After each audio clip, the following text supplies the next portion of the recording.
Hey, TYT Sports RotoWire Fantasy Football Draft Show Special Edition with RotoWire.com expert Chris Liss. TYT expert. I don't know why every time you have to laugh. I just do. Because I love you so much. Ben Mankiewicz in the house. We're going through rankings, pre-draft rankings. Moving on to wide receivers. Awesome group of wide receivers this year. And really, you just threw out a great stat right before we started this. What was that? Broke the record? What was that? The NFL cracked 18,000 total passing yards for the first time ever last season. They've never had that many passing yards. And it's not like the tight ends. I know Graham had a huge year. It's not like they're getting so many more passing yards. It's not like the running backs are getting so. It's going to the wide receivers. That's why we have such a deep class of productive wide receivers. Everybody is pretty exciting on this list. These top 24 that you can see here. I think the top tier ends with, obviously, look, Calvin Johnson, Demaryius Thomas might be in a tier all by themselves, but I would say that the top tier ends at 7 with Jordy Nelson. I would agree with that. Right. I think those are the dominant #1 guys on offenses that are the best some of them have the best quarterback, some of them just get a ton of targets, and all of them are big and fast. Look at the top 7 guys. Jordy Nelson's like 6'2", 217, and he's one of the small guys on the top 7.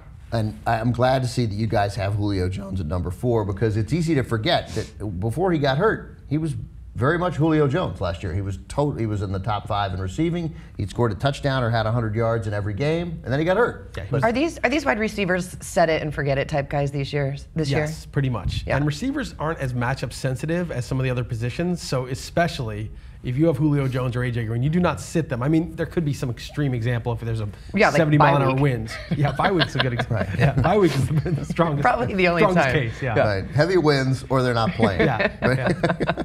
One of those two things. Put the list back up for a quick second. Let's figure out. I'm interested in what Chris has to say about the second tier, a tier that sort of starts with Alshon Jeffrey. Yeah, I mean, Jeffrey is another one of those prototypes, 6'3", 6'4", 230 pounds, makes catches. You don't have to be open when you're that size. That's the beauty of it, right? Other little guys have to actually get open. You just throw the ball up and they just catch it. And he did that last year. The only reason he's in the top of the second tier instead of in the back end of the first tier is because he has another target hog, Brandon Marshall, who has the connection with Cutler going back all the way to Denver. And I just have a hard time putting sort of the 1A guy who isn't as connected with the quarterback. You've got him projected to have slightly more yards even than Brandon Marshall. Yes. And then I would say, and Keenan Allen is such an attractive player to have, and with a quarterback who likes to throw it up to a guy that size. These guys are all big too. I've loved Victor Cruz since he's been in the league, and I would say that tier ends at Randall Cobb, because I can't put Michael Floyd in the same category with Randall Cobb and Antonio Brown, Victor Cruz. Am I right or wrong? I mean, you could be right, but I actually think it ends with Andre Johnson. And I have Floyd and Andre Johnson there because 15. 15, okay. Floyd is one of the monsters of the league. He is 6'3", like 225, 230, all right. And he's fast and he's physical, and he is better than Larry Fitzgerald right now. Now, Fitzgerald is a problem. He's going to get targets. But I think it's kind of like Jeffrey and Marshall. The younger guy is the more dynamic guy, and he's going to have a big year this year. I mean, you have him ranked above Fitzgerald. Floyd. I have Floyd. And I feel like you're one of the few, at least that I've seen, where you have him ranked above Fitzgerald. Fitzgerald, is sort of one of the old veterans go to early.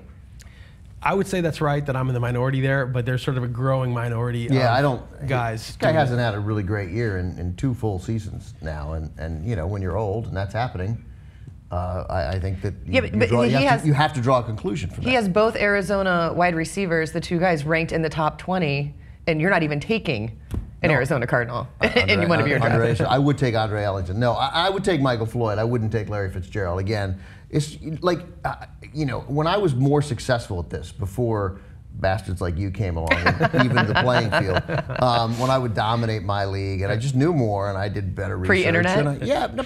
Not significantly not pre-internet. When you just I'd want to know what was going on in the Ravens, I'd go to the Baltimore Sun website and I'd read about the Ravens. Okay. Before it was coalesced so conveniently for all the morons. That's what we do. You good people. That is what you do. You make morons. Morons. I was willing to allow old players to succeed without me, and I think it really helped me.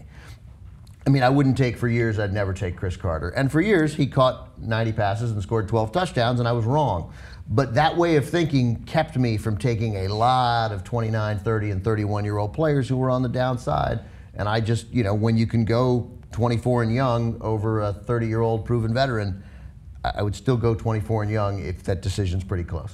And also, I know personally that Chris Liss is not a big fan of working injuries into necessarily these rankings just yet, but for a big target like Wes Welker, especially in a PPR league where he is really exciting to have, do you care about that? I'm a huge fan of working injuries, suspension possibilities, because we should talk Josh Gordon. He deserves a whole segment. Right. But by the time it's there, who knows if it'll be resolved. But I think everything should be factored in. I just think the actual injury talk is boring. Like the actual. I thought you just didn't care. Preseason injury kind of thing. No, it has to be factored in. I think Welker's on the downside for the reasons Ben said anyway. He's like 33. He already was less efficient last year. I know they threw to him a ton inside the red zone and he got some touchdowns. But I think, he was a guy I probably liked less than most people anyway. Now he's concussed. He had 2 last year. Now he's 1 hit away from, maybe sitting out. So. I'll say this in a way that under no circumstances draft Wes Welker. Oh my God, do it. You're not even going to have a team. Let somebody else take the 33-year-old receiver who might have to quit. I mean, he might not play. We don't know what decisions but if he he's slips going and to he slips and he slips and he slips, at some point you're going to take him. No, there's always better value always will be. If he's the last player taken in the draft, I'll take that. You'll be ecstatic in the 15th round to take. I'll take one of the New Orleans receivers. I'll take some young kid who can run.